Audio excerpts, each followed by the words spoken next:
కందిలో చీడపీడల ఉధృతి పెరిగింది. వివిధ ప్రాంతాల్లో ప్రస్తుతం పూత పిందె దశలో ఉంది. ఈ సున్నితమైన దశలో ఎండు తెగులు, మారుకా మచ్చ పురుగులు, శనగపచ్చ పురుగులు ఆశించి తీవ్ర నష్టం చేస్తున్నట్లు శాస్త్రవేత్తలు గుర్తించారు. వీటి నివారణకు చేపట్టాల్సిన సమగ్ర సస్యరక్షణ చర్యల గురించి తెలియజేస్తున్నారు మంచిర్యాల జిల్లా బెల్లంపల్లి కృషి విజ్ఞాన కేంద్రం శాస్త్రవేత్త నాగరాజు.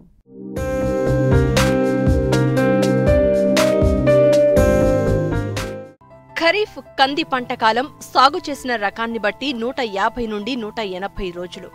ఈసారి రుతుపవనాలు కూడా సకాలంలో రావడంతో సమయానికి కందిని విత్తారు. అయితే తెలంగాణలో నియంత్రిత సాగు విధానంలో భాగంగా ఈసారి కంది విస్తీర్ణం బాగా పెరిగింది. అయితే ఇటీవల కురిసిన వర్షాల కారణంగా చేలలో నీరు నిలిచి ఎండు తెగులు, పైటోత్పొర, మ్యాక్రోఫోమినా తెగులు ఆశించాయి. తద్వారా పంట మొత్తం ఎండిపోతుందని రైతులు ఆందోళన వ్యక్తం చేస్తున్నారు. వీటి నివారణకు చేపట్టాల్సిన సమగ్ర సస్యరక్షణ చర్యల గురించి తెలియజేస్తున్నారు మంచిర్యాల జిల్లా బెల్లంపల్లి కృషి విజ్ఞాన కేంద్రం శాస్త్రవేత్త నాగరాజు. కందిలో చూసుకున్నట్లయితే గత ఆగస్టు మాసంలో మనకు 2వ వారం నుంచి చివరి వారం వరకు కురిసినటువంటి భారీ వర్షాలకు మన నేలల్లో నీళ్లు నిలబడడం వల్ల చాలా చోట్ల 3 రకాల తెగుళ్ళు అనేది మనం జిల్లాలో గమనించడం జరిగింది. ముఖ్యంగా ఏంటంటే ఎండు తెగులు. ఇది మామూలుగా కందిని ఒకే రకమైనటువంటి నేలల్లో సంవత్సరాల తరబడి సాగు చేయడం వల్ల మనకు కందిలో ఈ ఎండు తెగులు అనేది వ్యాప్తి చెందడం జరుగుతుంది. మొక్క అనేది పూర్తిగా కానీ మొక్కలో కొంత భాగంగానే చనిపోవడం జరుగుతుంది. దీన్ని నివారించడానికి మనకు ఎలాంటి తెగులు మందులు అనేటివి లేవు. ముఖ్యంగా మనం వ్యాధి నిరోధక శక్తిని అంటే తెగులు తట్టుకునేటువంటి రకాలను సాగు చేసుకోవడం ఒకటి, తర్వాత పంట మార్పిడి చేసుకోవడం ద్వారా మాత్రమే ఈ తెగులను మనం అరికట్టుకోవడానికి ఆస్కారం అనేది ఉంటుంది. రెండోది వచ్చేసి మనకు ఫైటోప్తెరా ఎండు తెగులు. ఇది ముఖ్యంగా ఏంటంటే ఆకుల మీద కానీ కాండం మీద కానీ చిన్న చిన్న కొమ్మల మీద నీటి చుక్కల మాదిరిగా వచ్చేటువంటి ఈ మచ్చలు తీవ్రమైనప్పుడు గోధుమ వర్ణంలోకి మారి మొక్కంతా కూడా తెగులు వ్యాపించేటువంటి ఆస్కారం ఉంటుంది. దీనివల్ల ఏమైందంటే మొక్కలో కొమ్మలు అనేటివి ఎండిపోయి కొమ్మలు అనేటివి ఆటోమేటిక్గా విరిగిపోవడం జరుగుతుంది.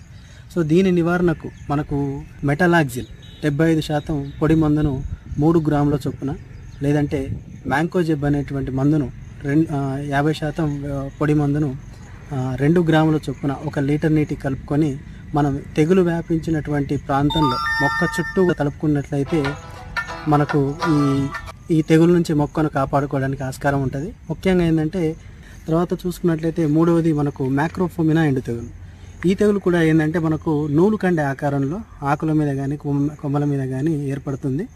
తర్వాత ఈ తెగులు అనేది ముదిరే కొద్ది ఏమవుతుందంటే మనకు ఆ నూలు కండే కాస్త గోధుమ వర్ణపు అంచులో మారేసి ఆ మధ్య భాగం అనేది తెలుపు రంగులో ఉంటుంది. ఇలాంటి లక్షణాలు కనుక మనం గమనించినట్లయితే దాన్ని మ్యాక్రోఫోమినా ఎండు తెగులుగా మనం గుర్తుంచుకోవాలి. దీనికి కూడా ఏంటంటే మనకు ఎలాంటి తెగులు మందులు లేదు.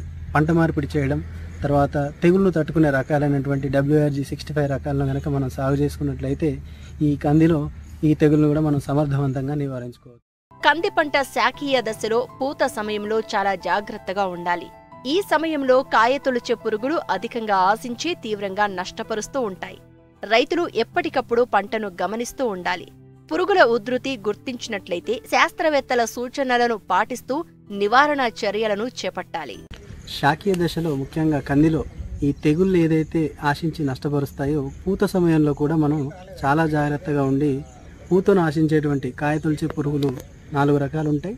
ఆ శనగపచ్చ పురుగు కానీ, లద్దె పురుగు కానీ, తర్వాత మారుక మచ్చల పురుగు కానీ, ఇలాంటి రకాల పురుగులు కనుక మనకు పూత సమయంలో ఆశించినట్లయితే మనం తీవ్రంగా నష్టపోయేటువంటి ఆస్కారం ఉంటుంది. కావున రైతులందరూ కూడా పూత సమయంలో ముఖ్యంగా అజాడిరెక్టిన్ 1500 ppm అనేటువంటి ఒక మందును కనుక మనం లీటర్కు 5 మిల్లీలీటర్ల చొప్పున కనుక కలుపుకొని పిచికారీ చేసుకున్నట్లయితే ఈ పూత సమయంలో ఆశించేటువంటి పురుగులను సమర్థవంతంగా నివారించుకోవచ్చు.